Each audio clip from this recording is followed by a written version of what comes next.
आम्ही पात्र असो का अपात्र असो, जो काही निकाल लागल त्या निकालाचं आम्ही स्वागत करू.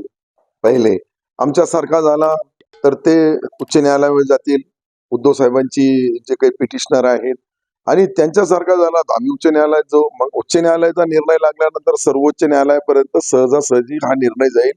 मला असं वाटतंय की एकदा सर्वोच्च न्यायालयाची चा शिक्कामोर्तब झाला का नंतर मग बाकीच्या ज्या देशासाठी, बाकीच्या राज्यासाठी हे एक रुलिंग होऊ शकतो. अशा पद्धतीची ही आजची रचना आहे. आता ते त्यांना गुन्ह्याचा अर्थच कळत नाही. गुन्हा कशाला म्हणतात? आम्ही काय सराईत गुन्हेगार आहे का?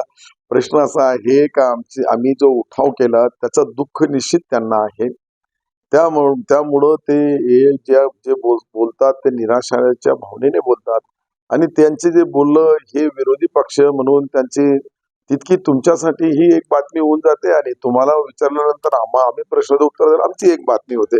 मला असं वाटतंय की आमचे जे काही आहे सर्व नियमाप्रमाणे ते काम चालू आहे आणि नियमाप्रमाणे ते काम होणार.